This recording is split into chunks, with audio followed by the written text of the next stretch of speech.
Bueno, 8 de la mañana con 28 minutos. Gracias por la interacción, gracias por los saludos, también por las críticas. A propósito del interesantísimo debate, cada quien tiene su propia posición, ¿no?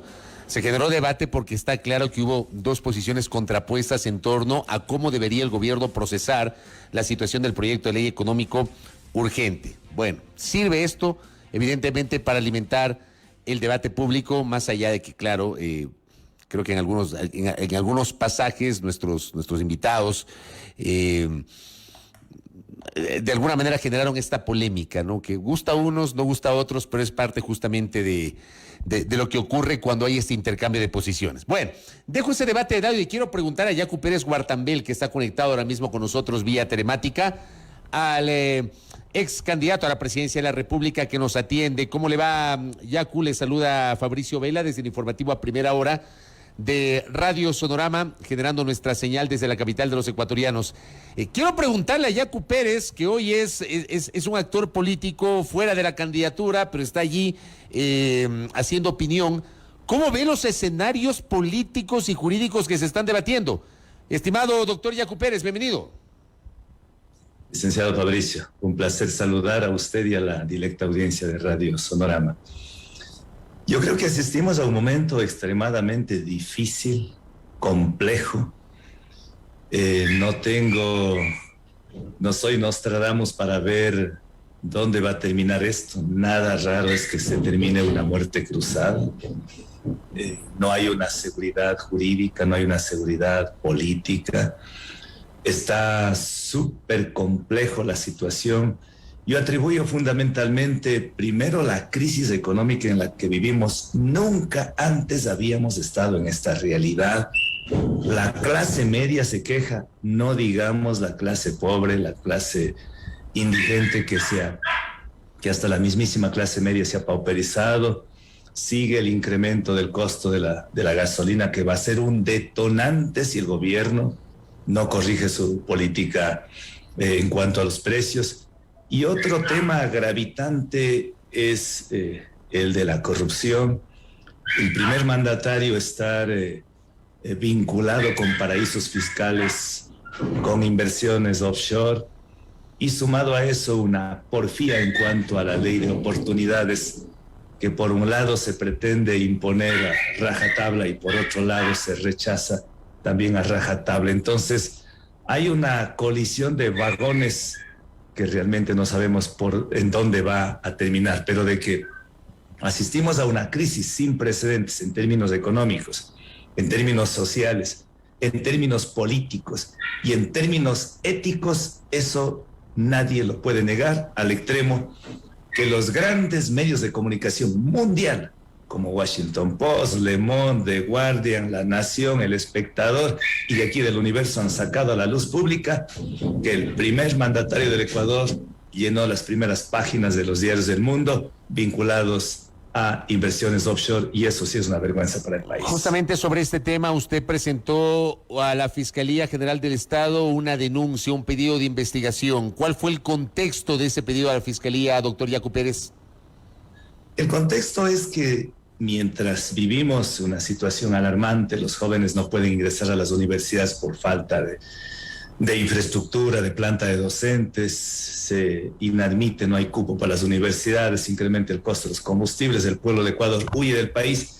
Y en el Ecuador, de acuerdo a la CEPAL, a la Comisión Económica para América Latina y el Caribe, denuncia que son 7.600 millones de dólares que se evaden anualmente. Con 7.600 millones de dólares tendríamos dinero, no para sobra, pero dinero suficiente para cubrir las deudas con los gobiernos excepcionales, pagar a los jubilados, no privatizar muchas empresas estratégicas del país. Y esto no podíamos nosotros quedarnos cruzados de brazos. Lo menos que podíamos hacer es presentar una denuncia penal que se investigue. No estamos diciendo que el señor Lasso ya es un delincuente, no.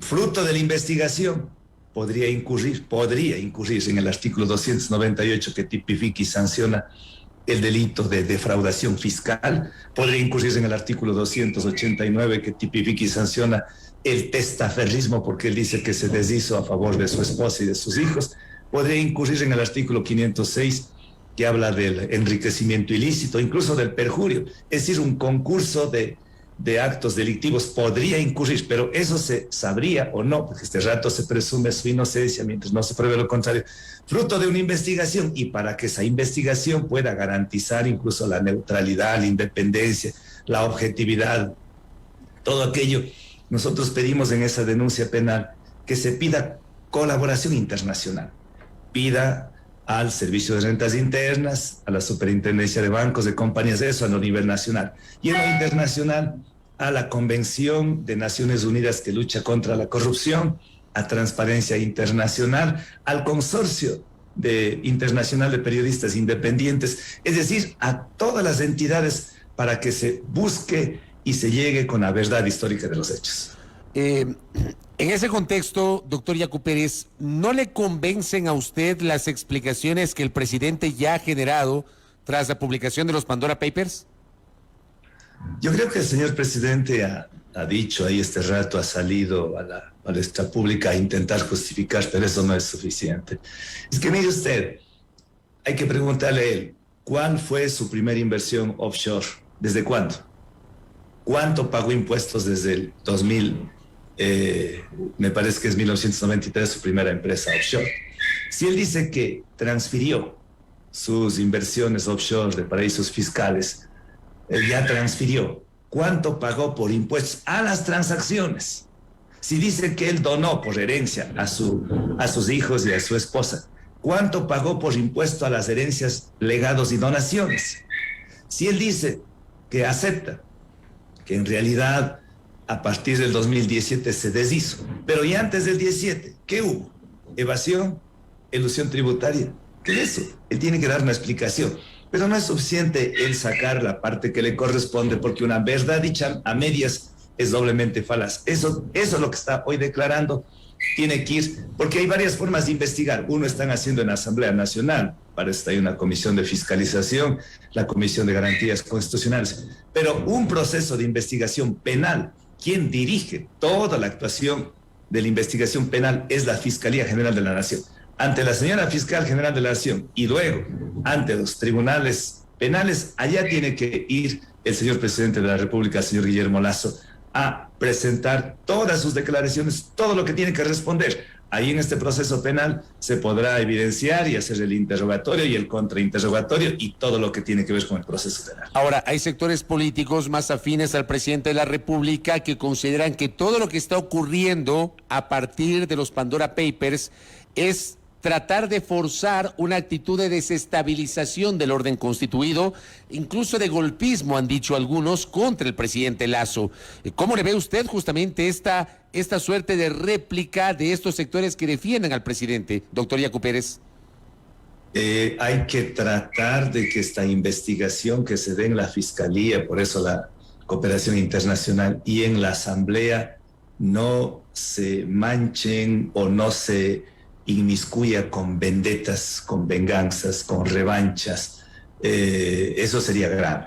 Ahí sí sería grave, y eso aquí no tiene que, por eso la justicia se simboliza con aquella doncella que sostiene la balanza y está vendado los ojos. No puede guiñar los ojos hacia unos que investigan el caso Panama Papers, los otros los INA Papers y ahora los Pandora Papers. Tiene que ser absolutamente objetiva, sin miramientos, sin afectos ni desafectos, sino con absoluto criterio de profesionalismo, lo que dice la técnica jurídica, investigar. Y fruto de la investigación, ahí sí conocer la verdad histórica de los hechos. Nosotros, al menos particularmente, no creo que aquí no es nuestra intención desestabilizar. Yo quisiera que no quisiéramos estar este rato desperdiciando estas energías en estos temas de lucha contra la corrupción. Quisiéramos más bien estar discutiendo cómo mejorar la situación social de los ecuatorianos, cómo proteger mejor la naturaleza, cómo posibilitar mayor participación de la ciudadanía, cómo hacer que todos los jóvenes universitarios ingresen a las universidades, cojan su carrera. Pero este rato estamos distraídos ante un tema que no la buscamos nosotros. Es el señor presidente Lasso quien a su tiempo no ha sabido corregir y ahora este rato salpicó. Y no salpicó porque simplemente quiso el correísmo o quiso algún grupo de oposición, sino porque la prensa internacional de semejantes medios de comunicación ante una investigación monumental, descomunal, logra, o más bien saca resultados que a la vez son cifras descomunales que podríamos ver. Incluso hay una cifra que es bueno sostenerse para no caerse. La Alianza Global de Justicia Fiscal, junto a la Comisión Europea, la Internacional de Servicios Públicos, concluye que en el mundo se evaden 600.000 millones de dólares. 600.000 millones de dólares. Y quienes más evaden son los grupos transnacionales, las multinacionales mineras, petroleras, y obviamente por eso es que ahí aparecen religiosos, cantantes, políticos, pero una pena, una tristeza para los ecuatorianos y una vergüenza a la vez saber que el primer mandatario aparece inmiscuidos en inversiones en paraísos fiscales. Todo lo que es paraísos fiscales, ahí sabemos que son temas absolutamente, por lo menos dudosos, de lavado de activos, de narcotráfico, de inversiones de minería. Mire que en Chile el señor Piñera ya está, por parte de la Fiscalía de oficio, está siendo investigado. Acá, a pesar de que yo presenté mi denuncia penal, todavía no me han llamado a reconocer la firma, todavía no inicia las investigaciones penales, que ojalá la Fiscalía General de la Nación pueda dar más atención, diligencia. Justicia que se demora, deja de ser justicia, dice la. Pero el hecho de que el presidente Lasso haya insistido desde la semana anterior que todo el país sabe el origen de su patrimonio, que es un patrimonio bien habido, fruto de su trabajo, que es verdad que él ha tenido inversiones en empresas offshore, que tiene que ver con la naturaleza de su actividad en el sector bancario, que cumplió con la ley a partir de la consulta popular del 2017 y la ley para la aplicación de esa consulta popular, que ha pagado impuestos, que es uno de los más grandes pagadores de impuestos de la República. Digo, esas explicaciones aún así siguen siendo insuficientes, doctor Pérez. Totalmente insuficientes. Pagar impuestos no es un mérito. Quien tiene inversiones fuertes y obtiene utilidades tiene que pagar. Eso es por ley. Es un mandato constitucional.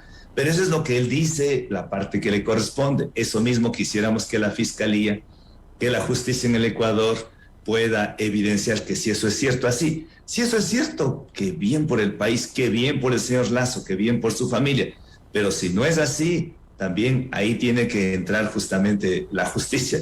Porque el señor presidente, él ha reconocido que efectivamente se deshizo de sus inversiones desde el 2017, pero y antes del 2017, ¿qué? Ahí podríamos incluso configurarse un delito que se llama el enriquecimiento ilícito, porque yo soy abogado, ¿cuántos médicos, cuántos periodistas, cuántos, por más que trabajemos 12, 16 horas, fines de semana, no llegamos a acumular gigantescas cantidades de dinero? ¿Y por qué se lo hace las inversiones fuera del país? Cuando el señor presidente Guillermo Lasso está diciendo que queremos que el Ecuador sea más mundo y el mundo sea más Ecuador, es decir, invitamos la inversión extranjera al país, pero ¿con qué cara él puede invitar la inversión extranjera si él mismo no confía? Y si podría decir, bueno, no hubo seguridad jurídica en los anteriores gobiernos, a pesar que tenían una muy buena relación con el señor expresidente Moreno y con el expresidente Correa, pero hoy tiene la oportunidad, hoy debería todos los capitales, lo que vendió él, eso sería bueno que nos dé cuenta al país. Con todos los dineros que él ya se deshizo, ya transfirió, ya donó, ya se deshizo, se desprendió. ¿Y esos dineros dónde se encuentran? ¿Dónde se encuentran? Tal vez fuera del país o trajo al país. Si estaba aquí en el Ecuador, ¿en dónde está? Cuéntenos eso. Claro, pero digamos, esas preguntas yo también las he planteado públicamente. Yo creo que el presidente Lasso debe pasar de la explicación o de la reacción general a la explicación particular y muy específica sobre esas inquietudes que usted ha planteado. Pero digo, hay sectores que también van a asumir que Yacu Pérez con esa postura quiere pescar a río revuelto. ¿Qué le responde usted, doctor? No, para nada, eso no es nuestra intención. Nosotros venimos trabajando años en los sectores sociales, en la defensa del agua, de la naturaleza, y hemos estado ahora construyendo el nuevo movimiento Somos Agua. y estamos en la defensa jurídica de mis hermanos criminalizados por defender el agua, luchando contra el capital extractivista y toda la industria metalífera. En eso no, yo simplemente presentar la denuncia porque aquí es palo porque bogas, palo porque no bogas.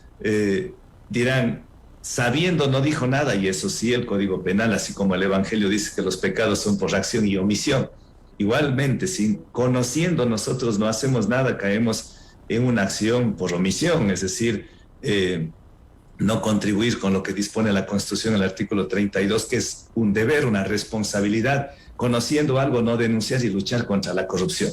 Reiteramos aquí, ojalá el presidente Lasso pueda concluir su periodo, ojalá pueda cumplir sus promesas de campaña, porque todos queremos que los créditos bajen al 1% para 30 años, como él así ofreció, y crear 2 millones de empleos.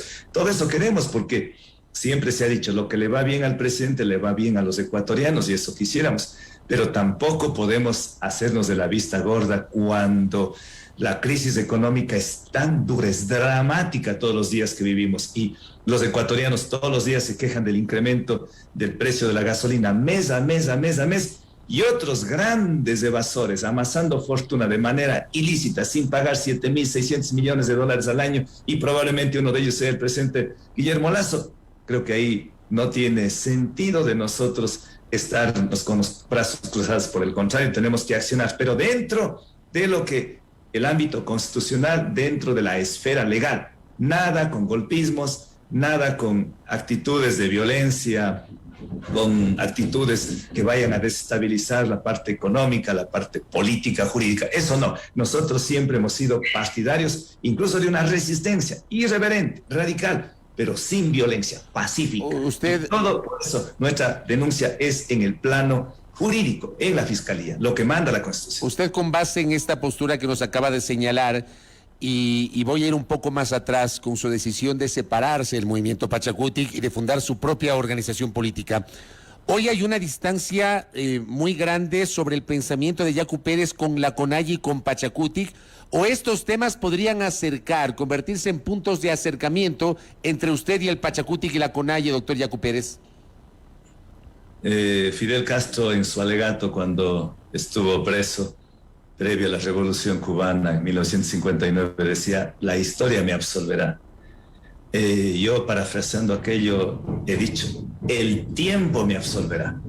Y creo que el tiempo me está dando la razón, perdónla, pero lo digo con toda la modestia, porque no soy nadie.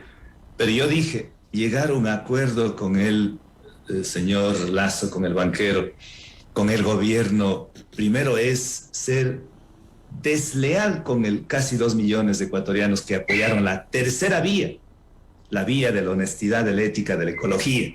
No conviene irnos ni con Lasso ni con Correa, eso lo dijimos, y por eso en segunda vuelta nos fuimos por el voto nulo. Y ya para llegar a la asamblea no importó con quién dialogar, recibir al extremo que decían que si hay que hablar con el diablo, que se hable con tal de conseguir la presidencia de la asamblea. Eso fue el detonante para una distensión y una discrepancia ideológica. Y es por eso que creo que ahora me están dando la razón que no era conveniente estar llegando a esos acuerdos con un gobierno que no iba a respetar los postulados del movimiento indígena. Yo me mantengo con las mejores relaciones con las bases de Pachacuti, de la CONAIE, de la Ecuarunari, con alguna dirigencia. Con Leonidas Issa, ¿cómo está su relación, doctor? No hemos hablado, son algunos meses, incluso en la campaña electoral no hemos hablado con él. Ni un mensajito de WhatsApp, nada. No, porque él tuvo una postura, él tomó partido junto al presidente de entonces de la CONAIE, ellos tenían su propio candidato, y yo respeto, tendrán sus razones, porque apoyaron al correísmo, a lo mejor se seguirán apoyando, ese es su criterio y cada uno es dueño de sus ideales, de sus verdades. Pero en cambio a usted le señalan por haber respaldado e impulsado el nulo ideológico en la segunda vuelta, doctor.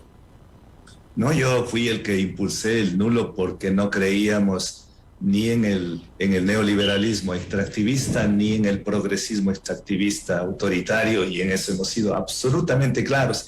Y nosotros aquí no tenemos por qué renegar esa postura, que es la tercera vía, que es la vía democrática, la vía sin autoritarismos, en democracia, la vía sin corrupción con la ética que sea nuestro horizonte y la vía de la defensa de la naturaleza, de los ríos, del agua, de los derechos de la naturaleza, de los derechos humanos. Para nosotros eso es un pilar fundamental y por eso nuestra resistencia al extractivismo, porque el extractivismo acelera el cambio climático, el calentamiento global, que ya no es una amenaza, sino que es una realidad y que no queremos morir tostados. Por eso, a tiempo, parar la explotación del Yasuní, ya no avanzar más con la frontera petrolera, parar la explotación minera, el despojo de los pueblos, la criminalización. Por esa línea ecológica siempre hemos apostado y seguiremos en esa misma línea, sin cambiar, sino por el contrario, profundizar y encontrar más adhesiones a nivel del país. Doctor Yacu Pérez, dos preguntas finales. La primera, hablando justamente del progresismo de la centroizquierda, ¿a usted cómo le suena? Y le hago esta pregunta porque a inicios de semana, el lunes, estuvo aquí en nuestros estudios el ex candidato a la vicepresidencia, Carlos Rabascal. Y Carlos Rabascal dice: yo promuevo, yo propongo, yo insisto en la necesidad de un frente progresista, de aglutinar a la tendencia del centro hacia la izquierda, el denominado progresismo. ¿A usted cómo le suena ese llamado de Carlos Rabascal, doctor Yacu Pérez? No le conozco al señor, no creo en las lágrimas del cocodrilo, no creo que Drácula diga: ahora me vuelvo vegetariano. Yo no creo en los gobiernos progresistas de América Latina.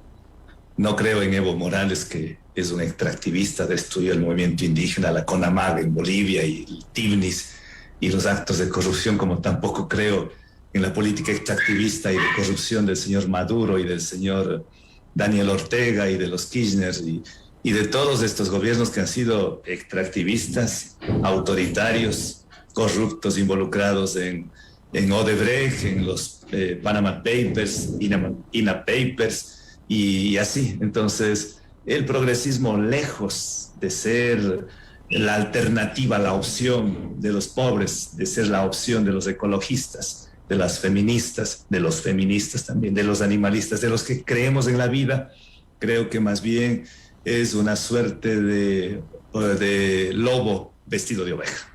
Y lo último, tuve una conversación, un debate aquí en nuestros estudios con Ramiro García Falconi y con Mauro Andino, los dos juristas, hablando justamente sobre algunos escenarios que podrían ocurrir. Se habla de un escenario que podría venirse, ¿no? El escenario de la muerte cruzada.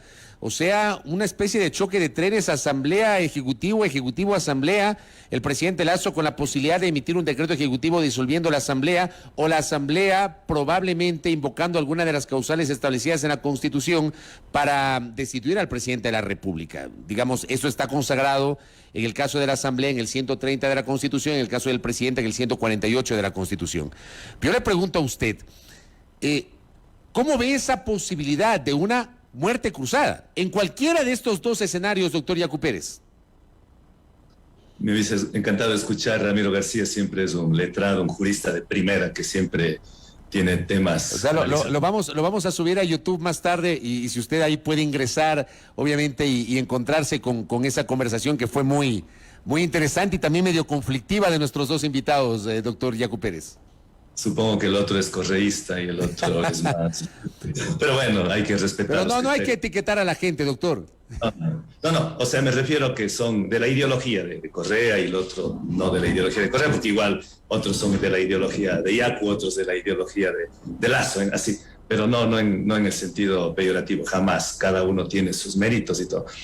Pues yo creo que al presidente Lasso no le conviene ir a la muerte cruzada.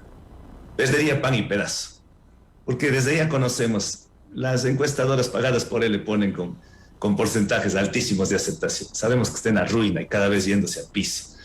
Creo que los que le interesan mucho la muerte cruzada sería el correísmo, indudablemente, y por eso en los corrillos de la Asamblea entiendo que este tema está muy, muy fuerte y marcado y nada raro es que se daría la muerte cruzada y no sé realmente quién va a ganar ahí. Es un tema, como le dije al inicio, no sabemos dónde va a desembocar. Ayer vimos medio desesperada la presidenta de la Asamblea tratando de hacer puentes con el Ejecutivo y decir que manden otra vez esa ley. Ahí se ve mucha porfía, de parte del Ejecutivo, decir: o aprueban o no esta ley creando oportunidades. Y es una ley que tiene que el gobierno también entender, que tiene que cambiar, que mande una iniciativa, que mande una propuesta, pero no le hagan que el pobre trabajador despedido de su fuente de trabajo después incluso tenga que indemnizar al empleador. No se dan cuenta, parece que el gobierno no tiene, pero si no se necesita ni siquiera juristas, simplemente un abogado que conozca de elementales derechos constitucionales y laborales. Los derechos laborales son intangibles, irrenunciables, están garantizados en la Constitución, están garantizados en los convenios internacionales con la OIT. No son los derechos regresivos, tienen que ser siempre en pos de mejorar las condiciones de vida, pero el gobierno ahí creo que no tiene buenos operadores políticos, y es esa la razón por la que hace que un rato de eso va a venir una colisión de vagones de unos trenes que a lo mejor va a terminar pues haciendo añicos, y eso ahí no ganamos nadie. Pero de todas maneras, si el presidente, yo no iría por el tema de a lo mejor del desacato de esta ley que podría mandar como por el Ministerio de la Ley que entra en vigencia. Yo creo que ese es un tema que sí preocupa mucho a los trabajadores, y se dice que es a nombre, esta ley, a nombre de los 7 de cada 10 personas que no tienen trabajo. No nos engañemos. Yo creo que el populismo hace tanto daño. Deberíamos entrar a debatir con seriedad, y creo que algunos temas sí podríamos rescatar de esa ley. Yo no digo que todo está mal esa ley, pero tampoco todo está bien. Correcto. Hay cómo mejorar, hay cómo pulir, es perfeccionable. Pero lo que aquí, lo más grave de todo esto, creo que son dos temas que hay que tenerlo muy presentes, y los ecuatorianos deberían tener muy presentes. Uno, la corrupción de las inversiones de paraísos fiscales del presidente Lasso, y lo otro es la crisis económica, que el pueblo ya no aguanta más. Y el pueblo es paciente, pero es como un león dormido. Cuando se levante, no hay fuerza que lo contenga. Y eso tiene que medir el gobierno de Lasso. Tiene que tener una lectura súper profunda, pensando más allá de una miopía que este rato veo, sino pensar como con ojos de estadista lo que podría suceder.